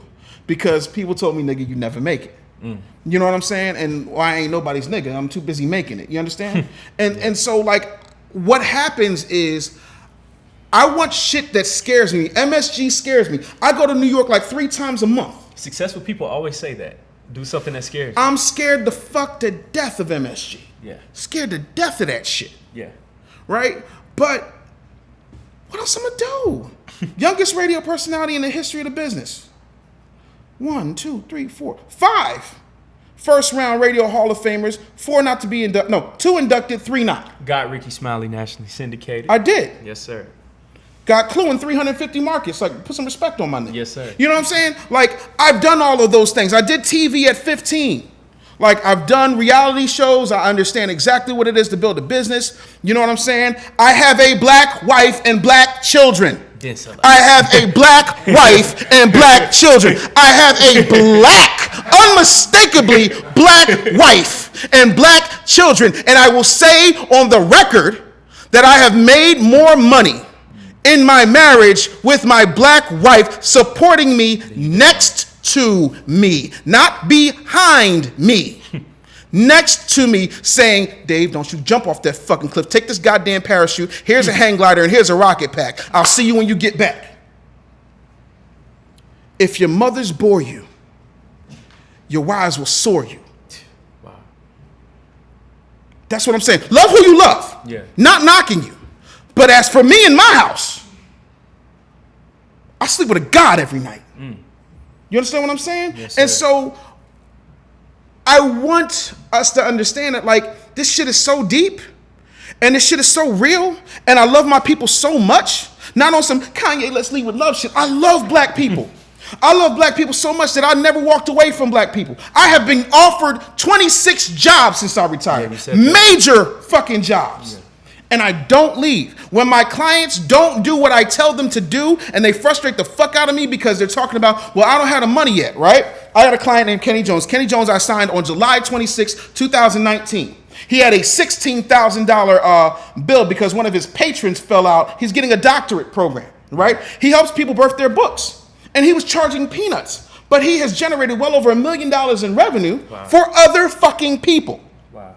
I took him to lunch and I told him, young man, show me your prices. And he showed me the shit and I literally fell the fuck over. When I came to, I was like, bro, you need to quadruple this. You need to make this 5 times more than what it is. You need to make this 10 times more than what it is. And he's like, who will pay that? I said, they will. And it'll eliminate the tire kickers. You gotta know your worth. When that patron dropped out, in 1 month, 4 weeks, instead of $16,000, Kenny generated $19,000. And then his boss told him, hey, you know what? I don't think you should really be taking personal days. He said, okay, cool. And he left his office. And then he went home and he wrote an email that said, I quit. Fired his boss. Mr. Anderson's going to pull you out of the matrix whether you go willingly or not. Yeah. That is what I'm here to do.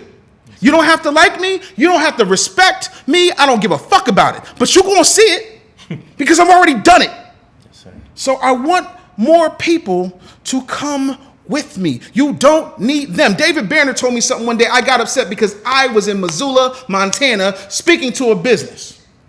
And I called him. I was like, damn, Banner, yeah, I got this bag, but I feel fucked up about it. And he was like, if we had us, we wouldn't need them. Don't give up on us. I said, bet, Banner, I got that. That's what 16 years looks like. You know what I mean? Sometimes it's not about giving me an answer. It's about redirecting your brother. Right. You understand what I'm saying? That's right. And that's what it is. Like, yeah, okay, get that. Because I've called Banner and I've been like, yo, what are you doing? Man, I'm out here scoring movies like motherfucking John Williams. Bet, bro, get the bag. You know what I'm saying? But neither of us have lost sight for the love of our people. As frustrating as it is at times, as thankless as it is sometimes. You don't lose sight of the love for your people. Yes, sir. And that's the only way we're going to make it. Not selling for scraps, not looking for a handout, not looking for a hand up. How about we hold on to each other, we lock arms and we say, fuck you, pay me. Like, let's have those conversations. Let's value ourselves and not talk about how expensive something is when you spend hundreds of thousands of dollars on an education system that leaves you ignorant. That's all I want. And because I love black people, I'm going to be working probably until I die. Now, the difference is I only work 2 days a week, but I'm still going to be working. I still got to pay the monkeys in the back. You see what I'm saying? Right. Infrastructure. Love each other. Be patient. Educate each other. A candle loses nothing by lighting another one. That's a bar. And talk to each other. Yes, sir. In love. Even if you got to correct somebody. I ain't call nobody out of their name. Yeah, you call nobody a nigga. Yeah, that's real. I ain't call no black man a nigga. Yeah. Because if I call him a nigga, I give cops licenses to call them niggas and treat them like niggas. I'm very careful. That don't mean I'll never use the word, but not in that context. And damn sure not with cameras on. You know who else didn't use the shit with cameras on? MLK. But he sure enough said this shit. He was different, yeah. You know what I mean? So we got to talk to each other different. In private. You know what I mean? Like the song say, talk to me nice. Because you know what? Black people are fighting a war outside.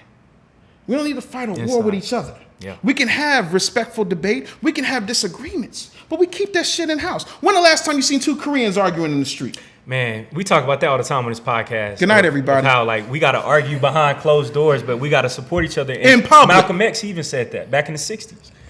And still, we ain't got that message. That's it, man. Dave, before we go, man, where can everybody follow you? Read your books. Wow. I got one question. Oh, yeah. What's up, Jay Black?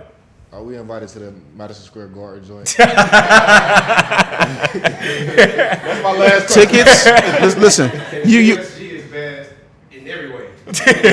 Madison Square Garden ain't bad, bro. Can we get the link to the ticket? I know it might be something out there. Yeah. Eventbrite. Can we get the Eventbrite? It won't be. No. Cousin Winky, the janky promoter, does Eventbrite. My shit gonna be on Ticketmaster, unless I come up with a ticket distribution system that I can capitalize on. But yeah, you can get an invite. I'll give you my coupon code, but you won't support me on this. Yeah. See, we got to support each other not just by showing up, but we gotta let our money show up. Yeah. No. You see what I'm saying? We show up for everybody else. Because we show up for everybody else, and we don't ever question it. We don't look at it and say Mrs. Kim's two little girls are in soccer and lacrosse practice because y'all getting her number 3 shrimp fried rice with the homemade lemonade with the hole in the top. Yeah. You see what I'm saying? Like we got to do more. That's it. Show up. But yeah, I'll definitely give you the link as soon as I get it. But trust me, the only way I'm not going to MSG is if I die, and I don't plan on dying. Like I'll be drinking fat-free water and everything. Speak that life into existence, man. All right. Where can everybody find your books, man? Your podcast, keep up with you. Wow. Everything. All right. So the easiest thing to do is follow me on Instagram, The Business Bully. Yes, sir. Also, if you want, like, here's the difference. Other people, be they white, black, red, green, whatever, they only give you the sizzle. I'm gonna give you the game. I have no problem giving you the game because I don't sell information. Yes, sir. I have a process that you pay for execution. I don't sell information. Information is free. We got the fucking internet. So, free game alert. Freegamealert.com. Go to freegamealert.com. You can see everything I did to build my business. I'm going to tell you in 15 minutes everything I did, every single step it's going to take. And I'm giving it to you because everybody can't afford me, and that's okay. You know what I'm saying? I couldn't always afford a car, so I had to get a bus pass. But I made sure I worked until I got a car. You did? That's right. So once you get your bread up, we can have a conversation. But in the meantime, I want to give people value because no one's getting answers. How do we fix it? What's the solution? Freegamealert.com. Follow me on Instagram. Reach out to me. I'm real easy to find. Business Bully Podcast is everywhere podcasts are listened to except for Tidal because Tidal just won't call me back for some odd reason. Dang. But it is what it is. You know what I'm saying? But we out here working, man. We out here working. Thank you, Dave. You're a real one, man. We'll most definitely stay in touch. You guys can follow us at CTD_ATL. You can keep up with our online newspaper and website, ctdatl.com. It's your boy, Caleb Smith, Dave Anderson. Peace.